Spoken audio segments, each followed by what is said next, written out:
Важно в месяц Шаабан готовить себя к месяцу Рамадан. Важно не откладывать. Надо усердствовать, действовать сегодня, сейчас, безотлагательно. Как только Всевышний дал вам это чувство, ощущение того, что вы должны сделать что-то в своей жизни, измениться, сделать шаг навстречу ко Всевышнему. А ведь если сделаете к нему шаг, он сделает к вам намного больше. Если вы будете идти к нему пешком, он будет бежать к вам навстречу, как это говорится в хадисе Кудси. Вот это чувство, поверьте, дорогие братья, это уже подарок, нельзя им пренебрегать. Это подарок от Всевышнего. Если вы им пренебрежете, то вы пренебрежете основным подарком. Человек может ждать что-то очень великое, Рамадан, и упускать то, что может сделать сегодня и сейчас. Нет ничего равного посту. Нет ничего подобного постящимся, которые войдут в рай через дверь Райян, и это будет дано только им. И нигде вы не найдете такой мотивации за это устремление ко Всевышнему, как вы его найдете в исламе.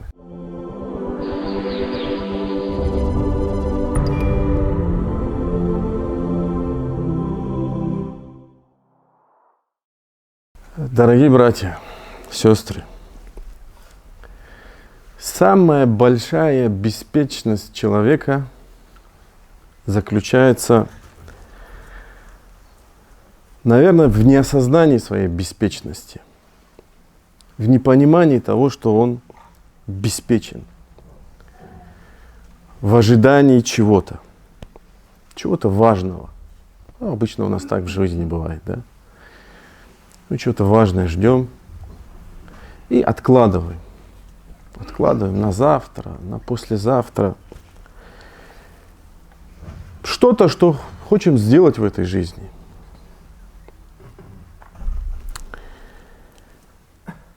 Например, то есть зачастую так бывает. То есть ты ловишь себя на мысли. Хочу начать, например, читать Коран. Хочу приучить себя читать Коран. У меня будет вирд, определенная там часть аятов, у кого-то джуз, у кого-то меньше и так далее. Буду, но со следующей недели, давай со следующей недели. Или хочу поститься, хочу сунну выполнять. Хочу понедельник, четверг поститься. Наверное, давай не сейчас, вот со следующего месяца. Или хочу посещать уроки в субботу, в воскресенье в мечети слушать и так далее. Не сейчас, чуть-чуть позже, да, вот это сделаю, все налажу, освобожусь и так далее.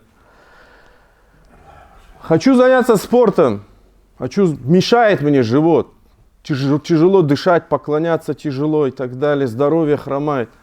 Буду бегать в спортзал, ходить, не сейчас, завтра, послезавтра, со следующего месяца. И так далее. Примеров может быть уйма. Это в лучшем случае. В худшем случае кто-то что думает о чем? Вообще, в принципе, думает о том, чтобы оставить порицаемое, греховное и так далее. Хочу бросить курить. Сейчас умру сделаю, да, потом брошу. Или хадж сделаю, очищусь, да, потом не курю, с момента совершенно. Или перед Рамаданом, или после Рамадана, все бросаю. И так далее. То есть человек в ожидании чего-то такого великого, ожидаемого, хочет что-то изменить в своей жизни, но говорит потом, и ты смотришь, что это потом длится месяц, 2, 3, 4, год. А человек не меняется. Человек какой был, такой есть. Так вот, дорогие братья, мы живем сегодня и сейчас.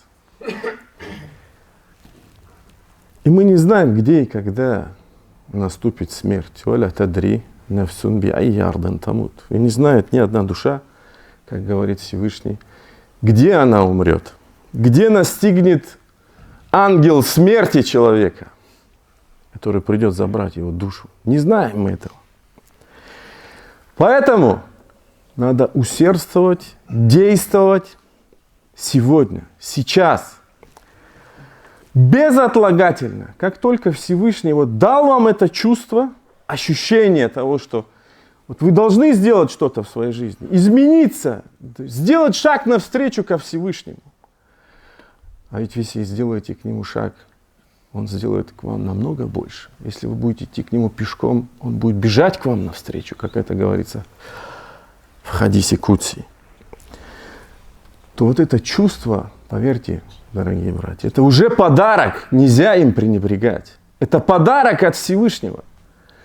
Если вы им пренебрежете, то вы пренебрежете основным подарком. Я, в принципе, не о беспечности сейчас хотел бы поговорить. Я, в принципе, хотел бы поговорить о посте, о важности поста. Наверняка вы слышали уже уроки, наставления по этому поводу. Я бы хотел поговорить о месяце Шаабан, в который мы вошли, относительно которого многие люди беспечны, как это сказал пророк, именно с этой призмы. Что такое пост? Что он предполагает? Пост есть щит. Пост предполагает, во-первых, воздержание, отказ. Мы воздерживаемся от еды, питья, страстей и так далее и тому подобное, от заката до рассвета. Это что, в свою очередь, предполагает? Предполагает определенное проявление силы воли. И поэтому пост есть, как его охарактеризовал посланник Аллаха, да благословит его Аллах, приветствует, есть щит. Да? Что пророк ﷺ сказал? Он сказал: «Ас-сауму джунна». Пост есть щит. «Юстаджану бихал абду минан-нар», посредством которого раб Аллаха, человек защищается от огня. Пост есть поэтому защита от огня страстей и искушений.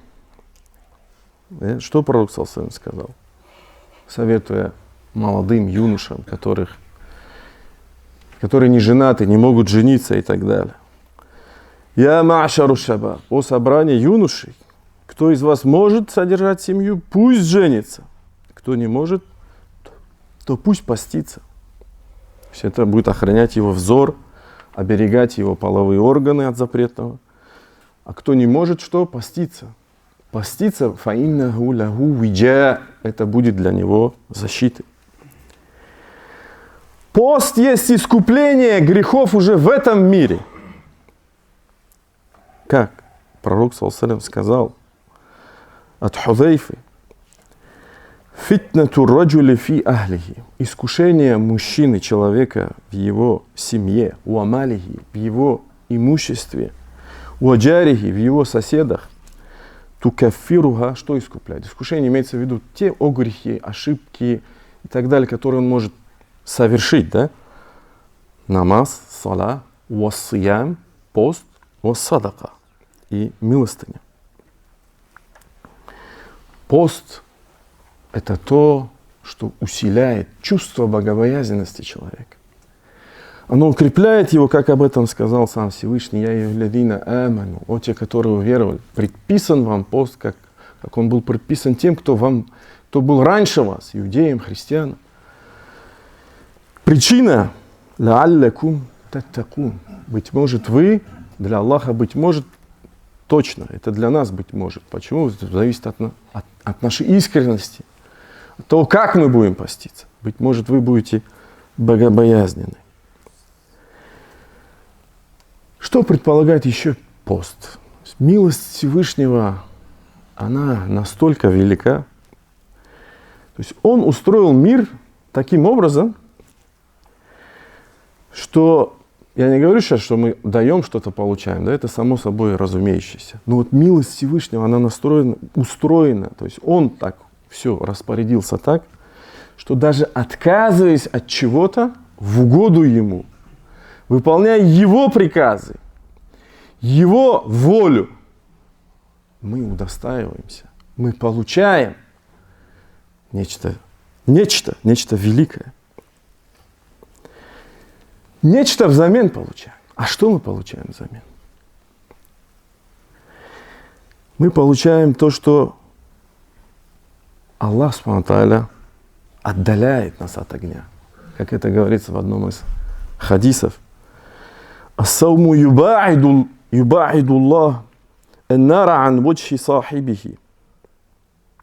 Посредством мансама яуман фи сабилилля, пророк саллаллаху алейхи ва саллям говорит, тот, кто постился один день на пути Всевышнего, ба'ад Аллаху ваджхаху анин-нар.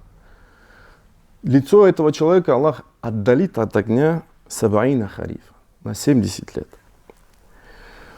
Пост – это то самое, что укрепляет связь человека со Всевышним. И эта связь, она настолько крепкая, что Аллах Субхану ва Тааля принимает мольбу постящегося. То есть безотказно. Зов постящегося обязательно будет услышан. Как это сказал пророк, да благословит его Аллах и приветствует. Он сказал, 3, мольба которых не будет возвращена. То есть не будет им отказано в их мольбе. Первое. Аль-имаму аль-адиль. Справедливый правитель. Уассаим хатта юфтур. Постящийся до тех пор, пока он не разговится. Уада'ватуль мазлум. И мольба притесненного. Пост – это настолько особенное устремление ко Всевышнему, что вход постящихся будет через особенную, специальную дверь, через которую никто другой не войдет. И которая будет называться Райян. Да? Пророк саллаллаху алейхи ва саллям об этом что сказал? Инна фил джаннати бабан. Поистине в раю есть дверь. Юкалю лаху Райян, которая называется Райян. Ядхулю минху саимуна йоум аль-кияма. Будут входить через эту дверь постящиеся. Ла ядхулю минху ахадун гайруху. И никто другой не войдет через эту дверь, кроме постящихся. Юкалю айна саимун. И будет сказано, где постящиеся? Фаякумун. И они встанут. Ла ядхулю минху ахадун гайруху. И никто другой не войдет через эту дверь. Фаида дахалю углика. И когда они войдут, эта дверь будет закрыта. Фалям ядхуль минху ахад. И уже никто другой через эту дверь не войдет. Пост – это такое устремление ко Всевышнему, которому нет ничего подобного. Опять же, по определению пророка, да благословит его Аллах и приветствует, который сказал однажды, некий сподвижник Абу Умама, точнее, пришел и сказал: «О посланник Аллаха, вели мне совершить то, что принесет посредством этого Аллах мне пользу». Он сказал: «Алейка биссаум, тебе следует поститься. Фа иннаху ла мисля лаху». Нет ничего подобного ему. Нет ничего подобного ему. В другой версии сказано: ла адиля лаху. Нет ничего равного ему. Вот как его охарактеризовал посланник Аллаха. Пост – это нечто особенное, сакральное. То есть в истинном понимании, то есть особенное поклонение в истинном понимании этого слова. Ведь, если по большому счету делать аналогии, в современном мире у нас же очень много всяких сейчас режимов питания. Кто-то говорит, жиры не ешьте, белки ешьте, белковая диета, я не знаю, апельсинка еще называют ее. Кто-то говорит, нет, надо жиры есть. Это я сейчас говорю про современные какие-то тренды. Да? Кето-диета и так далее. То есть человек может совершать то же самое действие, я к этому свожу, воздерживаться, если абстрагироваться, обобщать. Кто-то говорит интервальное голодание, причем говорят 2 раза в неделю и так далее. Мы упускаем сунну, упускаем вот эти вещи, которые у нас в принципе проходят, они есть, ими надо жить. Так вот, что отличает это от того? Пост, что отличает от того, что я перечислил? Намерение. Мотив. Поэтому говорю в истинном понимании. Итак, что пророк саллаллаху алейхи ва саллям об этом говорит? Он говорит, очень важный хадис в понимании того, насколько важен пост. Он говорит, «Куллу амали ибн Адам юдаафу лаху л-хасана». Каждое деяние сына Адама, то есть вот какое-то благочестивое, будет ему приумножаться, да? Би'ашари амсали, в 10 раз. Или саб'амият да'ф, до 700 раз. Но затем Аллах говорит, «Каля Аллаху азза ва джаль». Аллах всемогущий, Он великий, говорит, «Илля саум». Аллах взял из этого, можете себе представить? Сейчас говорим про благочестивые деяния, за которые Аллах воздает в 10-кратном размере больше или до 700 раз больше. Казалось бы, да? Но он говорит, кроме поста. Почему? Аллах говорит дальше, что хадис кудси. Он говорит, илля саум. Это поста не касается. За пост особенная награда, то есть во много больше всего того, что мы до этого перечислили. Фа иннаху ли. Аллах говорит, пост для меня. Ва ана уджзи бихи. Я воздаю за него. Ядау шахватах, он оставляет свои страсти. Ва тааму, оставляет свою еду, питье. Мин аджли, ради меня. И далее в хадисе говорится, лиссаими фархатан. У постящегося две радости. Фархатун инда фитрихи, радость, когда он встретит своего, в момент разговения, и радость, когда он встретит своего Господа. Уаля халюфу, и запах, который исходит от рта постящегося, он более приятен для Аллаха, нежели запах мускуса. Для чего я это все говорю? Для чего это все сейчас я говорю? Все вы прекрасно знаете, да? После Шаабана Рамадан. Мы в преддверии Рамадан. Но даже сейчас не об этом.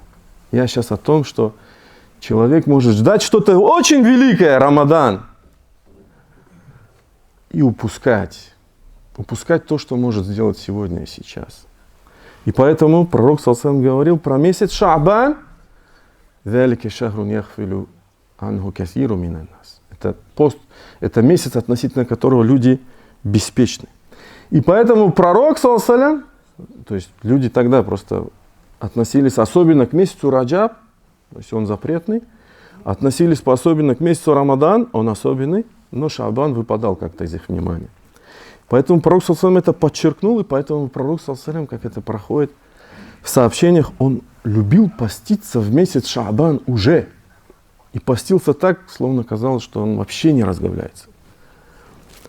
Вообще. Рекомендация относительно этого. Тот, кто привык поститься, пусть постится. Там полмесяца Шаабан подряд. Но лучше, конечно, понедельник, четверг, сунну соблюдать. Умеренно быть в этом. То есть, в частности, Анас ибн Малик говорит, «Кяна Расулуллах ясуму валя юфтыр хатта накуль». Посланник Аллаха постился и не разговлялся до такой степени, что мы говорили, «Ма фи нафси Расулилля эн юфтыр аля». Наверное, посланник Аллаха не собирается разговляться в этот год. И наоборот. То есть, почему пророк саллаллаху алейхи ва саллям так делал? Он это делал не просто так. Потому что в месяц Шаабан есть определенная отчетность. Мы знаем, да, отчетность. Джума — отчетность. Понедельник, четверг — отчетность. Деяние, да, возвышается к Аллаху. Так вот, месяц Шаабан тоже есть день, в котором есть отчетность. Многие это упускают тоже из внимания. Многие думают, что хадис недостоверный. Да, есть некоторые формулировки этого хадиса, они недостоверные. Но есть формулировка этого хадиса, которая у Ибн Маджи проходит, и она достоверная. Даже по признанию шейха Аль-Альбани. Что говорится в этом хадисе? Он говорится, «Вагуа шахрун», это другой хадис, сейчас про этот хадис. «Вагуа шахрун турфау фихи аль-а'малу иля раббил аламин». Это месяц, в который возвышаются деяния человека к Господу миров. Поэтому он говорил, «Фаухиббу ан юрфа амали». И я люблю, чтобы когда мои деяния возвышаются к Аллаху, я был постящимся. Так, хадис, про который я имел в виду и говорил, что многие думают, что он недостоверный, следующий. «Инна Аллаха ла яттали'у». Поистине Аллах смотрит «Фи лейляти нисф мин Ша'бан». В серединную ночь Ша'бана. «Фаягфиру ли джами' халкихи». И Он прощает всем своим творениям. «Илля ли мушрик». За исключением мушрика.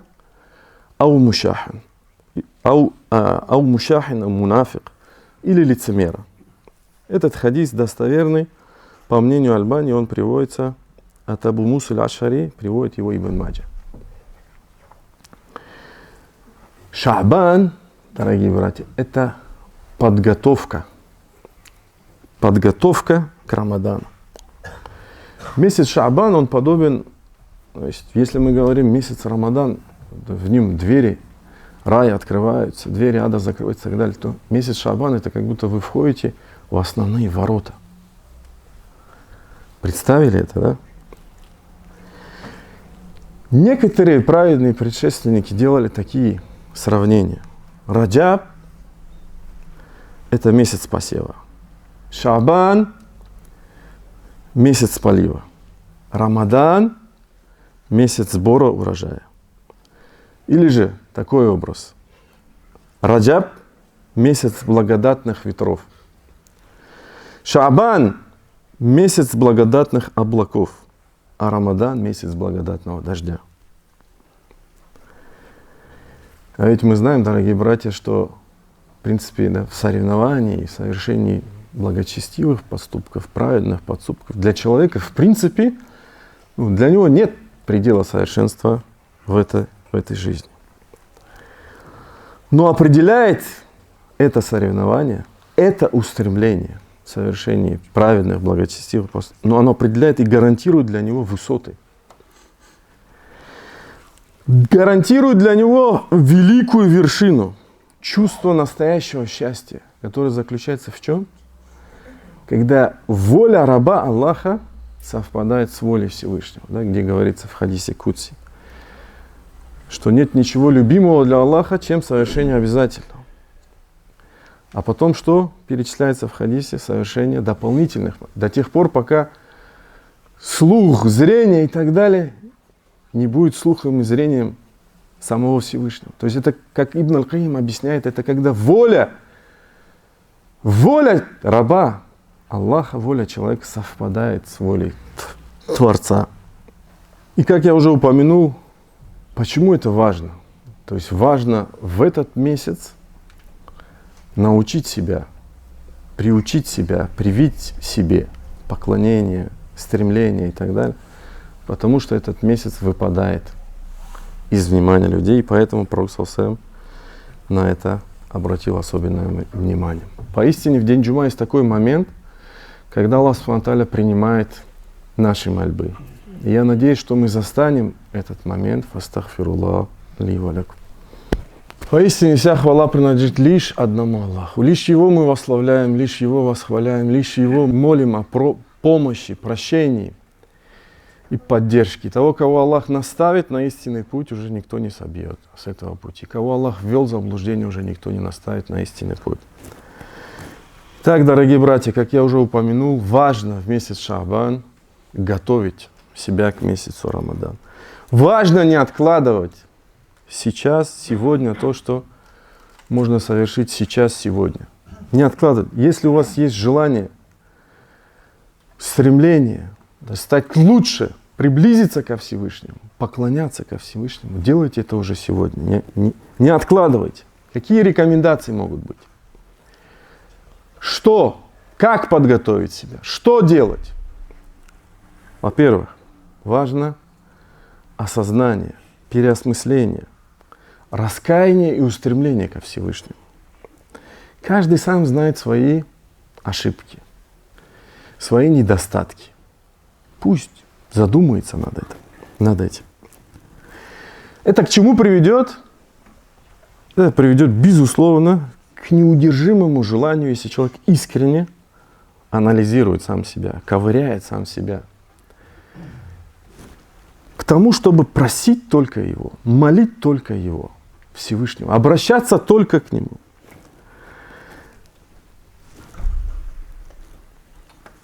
молить Его о том, чтобы Он дал нам возможность вкусить сладость Рамадана, как это делали праведные предшественники. Они говорили: Аллахума баллигна Рамадан. Да? Полгода они молили Аллаха, чтобы Он дал им дожить до Рамадана. Полгода просили, чтобы принял Рамадан, а потом просили, чтобы дал дожить до следующего Рамадана. Почаще поститься в месяц Шаабан, как это делал пророк саллаллаху алейхи ва саллям. Но главное тут не переусердствовать. Кто привык поститься, пусть постится. Кто не привык поститься, пусть не переусердствует. Это, знаете, как подготовка перед тренировкой. Спортсмен может готовиться, у кого есть уже навыки. У кого нет навыков, захочет переусердствовать, выдохнется к Рамадану. В этом смысле. Укрепить свою связь с книгой Вселенной, с руководством для людей в этом мире, с последним Писанием, с Кораном. Читать эту книгу, уже сейчас приучать себя. Постараться вкусить сладость поклонения. И опять же, я же говорю, мы обычно ждем, да, чтобы вот совершать дополнительное поклонение. Вот придет Рамадан, будем делать ночной намаз, таравих. Нет. Делайте это сейчас. Начните с какого-то минимума, если кто не делает. 2 раката. Начните с этого. Но делайте их постоянно. Привить себе чувство присутствия Всевышнего. Это на самом деле это ихсан, да? Это когда ты поклоняешься Аллаху, словно ты его видишь, а если ты его не видишь, знаешь, что он тебя видит. Через поминание утром, через поминание вечером, то, что в сунне есть, мертвая сунна, забытая сунна, поминайте его. Через усиление самоконтроля, муджахадатун нафс, через борьбу со своим нафсом, через великую борьбу. Как это может быть? Да, элементарно. Откажитесь от комфорта, откажитесь от любимых десертов и так далее. Откажитесь от камалият, да, от того, что является тем, что свыше, да, обычного, норм. Откажитесь, отдайте это на более высокие какие-то цели. И помните, нет ничего равного посту, нет ничего подобного постящимся, которые войдут в рай через дверь Райян. И это будет дано только им. И нигде вы не найдете такой мотивации за это устремление ко Всевышнему, как вы его найдете в исламе.